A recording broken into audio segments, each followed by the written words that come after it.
लेते हैं अपने क्वेश्चन नंबर 1 से। तो हमारा क्वेश्चन नंबर 1 है, a circus artist is climbing a 20 metre long rope which is tightly stressed and tight from the top of the vertical pole to the ground. Find the height of the pole if the angle made by the rope with the ground level is 30 degree. तो यहाँ पे इन्होंने कहा था कि जो आपकी रस्सी है वो 20 मीटर है। तो और रस्सी हमेशा सर्कस में क्या होता है, आपका डायगोनल शेप में होता है। तो इस तरीके से हमें यहाँ से पता चला कि आपका हाइपोटेनियस यहाँ पे 20 मीटर है और हमें फाइंड आउट क्या करना है, आपका हाइट ऑफ पोल। तो एक ऐसा फॉर्मूला लेंगे जिसमें आपका परपेंडिकुलर और अलोंग विद हाइपोटेनियस साथ साथ में आता हो। तो ऐसा फॉर्मूला आपका कौन सा है, साइन 30। तो साइन 30 यहाँ पर क्या हो जाएगा, ए बी अपॉन में ए सी, क्योंकि साइन 30 जो होता है मतलब साइन का जो साइन थीटा होता है वो निकलता है आपका परपेंडिकुलर अपॉन में हाइपोटेनियस। तो साइन 30 की यहाँ पर हमने वैल्यू रखी, दैट इज 1/2 ए बी को ए बी रहने दिया, ए सी की वैल्यू हमें पता थी और इस तरीके से हमारी जो ए बी की वैल्यू निकल कर आ गई 10 मीटर और वही आपकी height of the pole is 10 metre. Next है question number 2. A tree breaks due to storm and broken part bends so that top of the tree touches the ground, making an angle 30 degree with it. The distance between the foot of the tree to the point where the top touches the ground is 8 meter. Then find the height of tree. तो यहाँ पर इन्होंने कहा कि एक tree था जो क्या करता है, वो तूफान की वजह से वो थोड़ा सा टूट गया है और इस तरीके से गिर गया है कि उसका 30 डिग्री एंगल बन गया है। अब इन्होंने कहा है कि जो आपका ट्री का जो पॉइंट है और यहाँ पे जहाँ पे टॉप टच करके वो जो गिर गया है उसकी जो दिया हुआ है वो आपको दिया हुआ है 8 मीटर। इट मीन्स आपको यहाँ पर बेस गिवन है 8 मीटर और हमें क्या पता करना है, total length of the tree, जिसके लिए हमें पता होना चाहिए perpendicular as well as hypotenuse, क्योंकि दोनों को ऐड करेंगे तभी हमारी टोटल लेंथ ऑफ ट्री आएगी। तो सबसे पहले हमने लिया राइट ट्रायंगल ABC, जिसमें हम कॉस का फॉर्मूला यूज कर रहे हैं। तो कॉस 30 आपको पता है कि कॉस थीटा आपका क्या होता है, बेस अपॉन में हाइपोटेनियस, जहाँ पर बेस आपको गिवन है BC और जबकि आपका हाइपोटेनियस है AC। तो यहाँ पर फॉर्मूला लगाकर उसकी वैल्यू पुट करेंगे। cos 30 की वैल्यू रखने के बाद हमारी जो AC की लेंथ आ जाती है दैट इज 16√3 मीटर। उसके बाद एक हम ऐसा फॉर्मूला लगाएंगे, क्योंकि अब हमें हाइपोटेनियस तो पता चल गया है लेकिन हमें परपेंडिकुलर निकालने के लिए हमने tan 30 का फॉर्मूला लगा लिया और tan 30 आपका सिंपली AB अपॉन में BC और इसको निकालने के बाद भी हमारी इसकी वैल्यू भी निकल कर आ जाती है 8√3।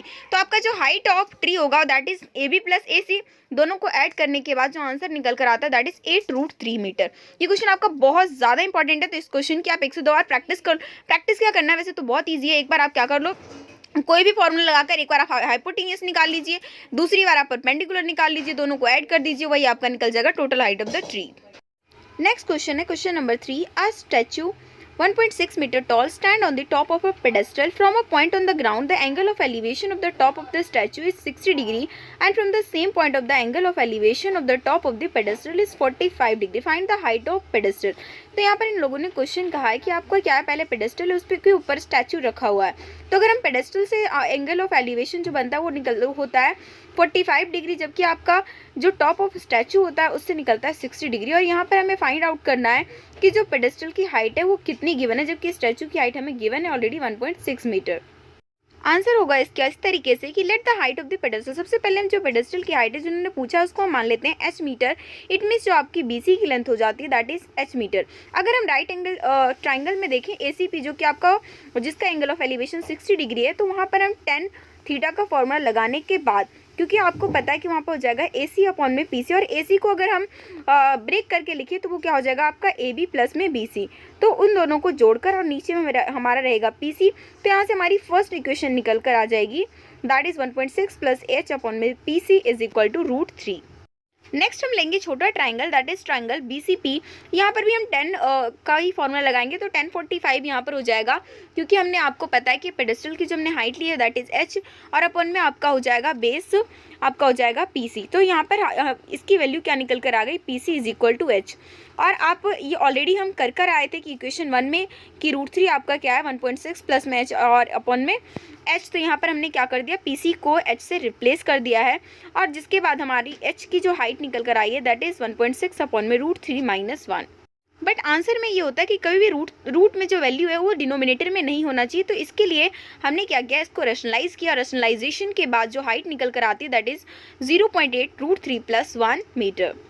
नेक्स्ट देखते हैं question number 4। As observed from the top of a 75 metre high lighthouse from the sea level the angle of depression of two ships are 30 degree and 45 degree.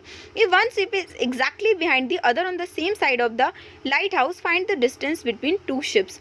तो इस टाइप के क्वेश्चन आपका इसी तरीके से आएगा और ये क्वेश्चन भी आपका बहुत इंपॉर्टेंट है। तो इसमें सबसे पहले आपको पता होना चाहिए कि इसकी फिगर हम किस तरीके से ड्रॉ करेंगे। तो यहाँ पर आपको हाइट 75 मीटर गिवन है, वहाँ पर आपको दो शिप है, उसके लिए हमने पी और क्यू रख दिया। तो पहले वाले के लिए हमारा 45 है, दूसरे वाले के लिए 30 डिग्री है। और अब हमें क्या करना है, इन दोनों शिप के बीच में डिस्टेंस को बताना है। तो फिगर आप जरूर अपने माइंड में रखिए कि अगर शिप वाला क्वेश्चन आता है तो आपको इस तरीके से फिगर को ड्रॉ करना है। तो इसमें हम सबसे पहले राइट एंगल उठाते हैं अपना आपका स्मॉल वाला, that is A B Q. तो ए बी क्यू में आपका 10 कितना था 45 और 10 45 ए बी अपॉन में बी क्यू, और उसकी हमने वैल्यू रखने के बाद हमारा बी क्यू निकल कर आ जाता है 75 मीटर। उसके बाद हम राइट ट्राइंगल लेते हैं जो आपका बड़ा ट्राइंगल है, that is A B P. यहाँ पर भी हम 10 का ही फॉर्मूला लगाएंगे, और क्योंकि वहाँ पर एंगल जो डिप्रेशन बन रहा था वो आपका 30 डिग्री है, तो इसका फॉर्मूला ए बी अपॉन में बी पी, और जहाँ पर उसकी वैल्यू हम दोबारा से रखेंगे। तो यहाँ पर सबसे पहले हमने बीपी को ब्रेक करके लिखा है BQ प्लस में QP, क्योंकि BQ की वैल्यू हम अभी निकाल कर आए हैं जो कि हमारा निकला था 75, ए भी आपका 75 है ही। तो उसके बाद जो हमारा सॉल्व करके निकल कर आता है तो QP that is 75√3 - 1 metre. Next question number 5. A girl who is 1.2 meter tall spots a balloon moving with the wind in the horizontal line at the height of 88.2 meter from the ground. The angle of elevation of the balloon from the eye of the girl at that instant is 60 degree. After some time the angle of elevation reduces 30 degree. Find the distance traveled by the balloon during the interval. तो यहाँ पर सबसे पहली बात आपको main बात ये ध्यान में रखना है कि जो भी आपका बलून उड़ रहा है वो दैट इज 88.2 पे, और जो लड़की अपनी आई से देख रही है तो वहाँ पर क्या करना पड़ेगा आपको, जो टोटल हाइट को हम क्या करते हैं, लड़की की जो हाइट है 1.2 मीटर उससे हम इसको सब्सट्रैक्ट कर देंगे, तो आपकी जो मेन हाइट निकल कर आ जाएगी दैट इज 88.2 में से माइनस करके 1.2 दैट इज हमारा आ जाएगा 87 मीटर। अगर आप इस फिगर को ध्यान से देखेंगे तो यहाँ पर आपको दो ट्राइंगल दिखेंगे, एक तो आपको दिखेगा EFH और दूसरा दिखेगा आपको GF और D। तो इन दोनों ट्राइंगल को बेस को लेकर हम इसको सॉल्व करेंगे, जहाँ पर इन्होंने EF को माना है X जबकि ED को माना है Y। नेक्स्ट हम सबसे पहले ट्राइंगल HEF को उठाते हैं, जहाँ पर आपको 10 का हमने फॉर्मूला लगाया है, तो 10 60 की वैल्यू रखी है, जिसमें हमारा वो जो X की वैल्यू निकल कर आई है दैट इज 29√3 मीटर। नेक्स्ट हम उठाएंगे बड़ा वाला ट्राइंगल दैट इज GDF, और GDF में भी हम 10 का फॉर्मूला लगाएंगे, और क्योंकि वहाँ पर जो एंगल बना हुआ है दैट इज 30 डिग्री। उसके बाद हम फर्दर इसको निकालेंगे, तो x की वैल्यू तो हमने ऑलरेडी यहाँ पे फाइंड आउट कर रखा था दैट इज 29√3, तो इससे हमारी y की वैल्यू भी निकल कर आ गई 58√3, और जो y था उतने ही तो जो डिस्टेंस है वो बलून ने कवर किया था, तो ये हमारा आंसर हो गया। Next question number 6. From the top of the tower 96 meter high, the angle of depression of the two car on the road at the same level as the base of the tower and on the same side of it are theta and phi, where tan theta is equal to 3/4, where and tan phi is equal to 1/3. Find the distance between the two cars. तो आपका concept वही है, यहाँ पर theta की जगह इन लोगों ने डायरेक्ट वैल्यू आपको गिवन कर दे दी है, तो ये क्वेश्चन आपका थोड़ा और इजी हो जाता है। बट इस टाइप के क्वेश्चन अगर डायरेक्टली आपको देखने को मिलेगा तो शायद आपको प्रॉब्लम हो जाएगी। बट यहाँ पे भी हमें ज़्यादा कुछ नहीं करना है, यहाँ पर भी आपको दो ट्राइंगल दिख रहे होंगे, एक तो आपका ABC हो जाएगा राइट एंगल ट्राइंगल, जबकि दूसरा हो जाएगा ABD। सबसे पहले हम ABC में रख के x की वैल्यू फाइंड आउट करेंगे, और उसके बाद ABD में रख के हम y की वैल्यू भी वहाँ से फाइंड आउट कर लेंगे, जैसा कि हमने लास्ट क्वेश्चन में किया है। यहाँ पर हमने tan थीटा की जगह 3/4 यूज करके x की जो वैल्यू निकल कर आती है दैट इज 128 मीटर। उसके बाद हमने राइट एंगल ट्राइंगल आपका ABD लगाया, जिसमें हम x की वैल्यू रखने के बाद जो y निकल कर आता है दैट इज 160 मीटर, और यहीं पर हमारा आंसर हो जाता है। Next question number 7. From the top of the 7 meter high building, the angle of elevation of the top of the cable tower is 60 degree and the angle of depression of its foot is 45 degree. Determine the height of the tower. तो यहाँ पर आप diagram को ध्यान से देख लीजिए कि इस टाइप का अगर आपका क्वेश्चन आएगा तो आपको इस तरीके से बनाना है। एक साइड आपका हो जाएगा बिल्डिंग और दूसरी साइड हो जाएगी पूरी की पूरी टावर। तो टावर की हाइट निकालने के लिए हमें यहाँ पर फाइंड आउट करना पड़ेगा C प्लस में ED, और जहाँ पर ED जो होगा वो AB के इक्वल होगा। तो फटाफट से हम अपनी वैल्यू रखना शुरू करते हैं। सबसे पहले फॉर्मूला हमने लगाया राइट ट्राइंगल आपका ABD में, आप फिगर बनाकर अपनी कॉपी में नोट डाउन करके आप इस क्वेश्चन को फर्दर सॉल्व कर सकते हो। तो वहाँ से हमारी जो AE की वैल्यू निकल कर आ जाती है दैट इज 7 मीटर। उसके बाद हम दूसरे राइट एंगल ट्राइंगल AEC में लगाएंगे, और वहाँ पर 1060 की वैल्यू रखने के बाद हम फर्दर CE की वैल्यू को फाइंड आउट करेंगे।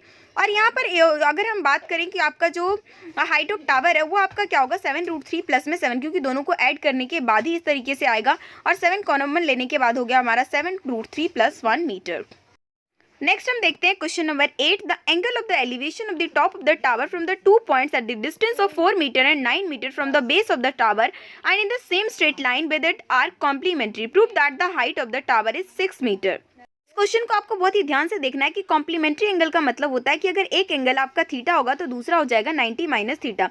तो यहाँ पर हमने एक फिगर ड्रॉ कर दिया है, दैट इज ABP, जहाँ पर BQ की वैल्यू है 4 मीटर जबकि VP है 9 मीटर। यहाँ पे हमें हाइट फाइंड आउट करना है, बल्कि हाइट ऑफ टावर जो है आपका 6 मीटर आएगा।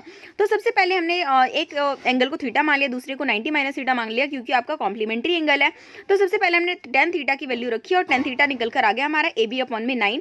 उस तरीके से हम दूसरा ट्राइंगल उठाते हैं ABQ, that is tan 90 minus theta is equal to AB upon में QB। अब इसको हम फर्दर सॉल्व करेंगे क्योंकि हम जो आपका tan 90 माइनस थीटा होता है वो होता है कि आपका cot थीटा, तो यहाँ पर आ गया AB अपॉन में 4। उसके बाद जो आपकी फर्स्ट इक्वेशन से सेकंड इक्वेशन आई थी, दोनों को मल्टीप्लाई करने के बाद हमारे जो AB स्क्वायर आता है दैट इज 36, और उसके बाद स्क्वायर हटने के बाद उस साइड आपका रूट चढ़ जाएगा, और जिससे हमारी AB की वैल्यू 6 मीटर आ गई। और यही हमें प्रूव करना था कि जो आपकी हाइट ऑफ टावर है वो 6 मीटर आनी चाहिए। तो ये क्वेश्चन आपका बहुत इंपॉर्टेंट है, अगर आपका पेपर थोड़ा सा अच्छे लेवल का बनेगा तो ये क्वेश्चन एक्सपेक्ट किया जा सकता है। ये थे इस चैप्टर के मोस्ट इंपॉर्टेंट क्वेश्चन आंसर जिसकी आपको प्रैक्टिस करके जानी है। वीडियो को लाइक करना